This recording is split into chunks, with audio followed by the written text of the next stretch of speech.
Good afternoon, Miss Loreza. Good afternoon, ma'am. Okay, Miss Loreza, can you tell me about yourself?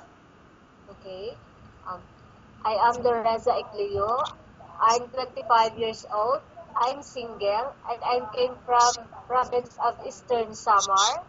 That's all, ma'am. Okay, I have few questions for you to answer, so let's start. Why do you want to work as a maid? Because made in abroad has a high salary, ma'am. Why you choose Malaysia when there is a lot of other country? Because Malaysia is near in the Philippines and it is very easy to adopt their culture, ma'am. How are you qualified for this job?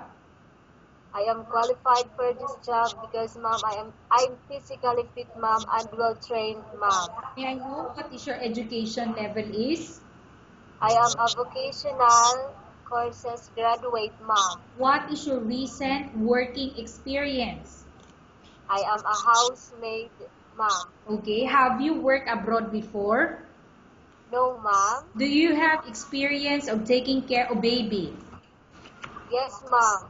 And whose baby or children you are taking care of? The granddaughter of my employers, ma'am. Do you have also experience taking care of an elder or older people? Yes, ma'am. My grandfather, How old is your grandfather when you take care of him? he was 85 years old, ma'am. Do you have any other special skills? Yes, ma'am. May I know what special skills do you have? Okay, ma'am. Cooking, gardening, washing, and ironing, ma'am. Are you willing to learn new skills? Yes, ma'am. Are you willing to work with a family where the mother-in-law or any relatives stay together? Yes, ma'am. Currently, are you still working now?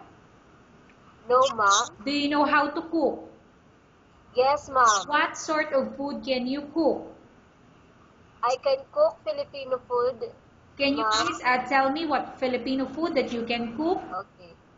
Okay, ma'am.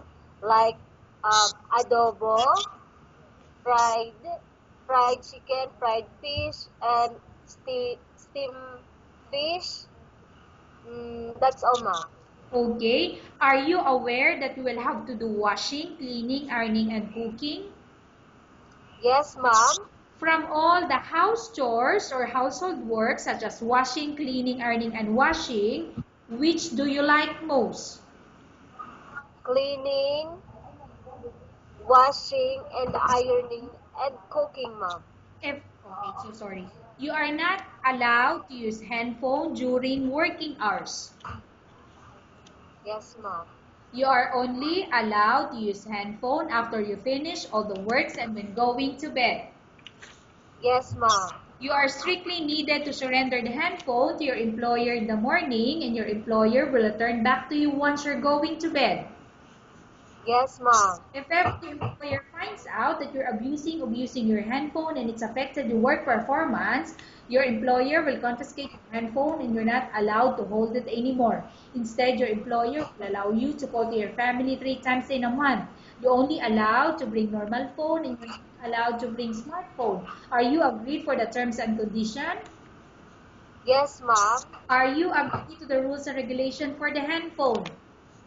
Yes, ma'am. How many years is the contract as you agreed and understand? 2 years contract, ma'am. Can you describe for me your ethics or your attitude? Okay, ma'am. I'm a hardworking, obedience, and patience. That's all, ma'am. Okay. How can you assure to us that you will work hard in Malaysia? I will do my best, and of course, ma'am, I will finish my 2 years contract. Okay. Can you promise not to use the telephone without the permission of your employer? Yes, ma'am, I promise. Can you promise not to put on makeup but to dress properly while work? Yes, ma'am, I promise. Can you promise not to invite friends and relatives without the consent of your... I'm sorry. Can you promise not to ask for advance salary from your employer under any circumstances? Yes, ma'am, I promise. Can you promise not to invite friends and relatives without the consent of your employer?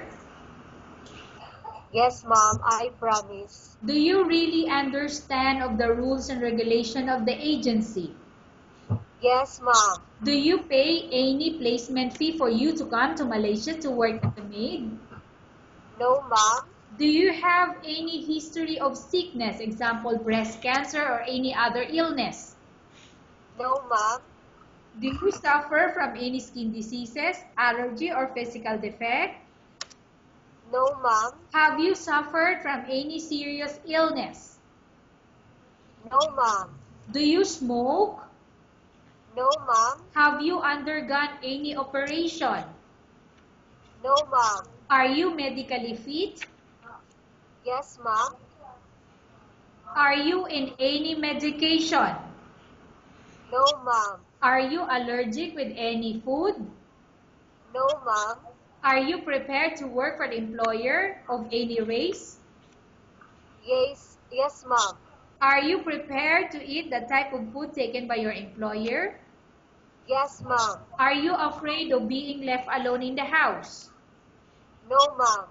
Are you afraid of dogs or any other No, pets? no, ma'am. Can you promise to work according to instruction from your employer? Yes, ma'am, I promise. Okay. Do you have any immediate family working in Malaysia? No, ma'am. Okay, Miss Loreza, we have finished our question section. Let's go to case study. I have a case study for you and I want you to answer me truthfully. Upon arrival in Malaysia within 6 months, if ever any of your family members pass away, what will you do?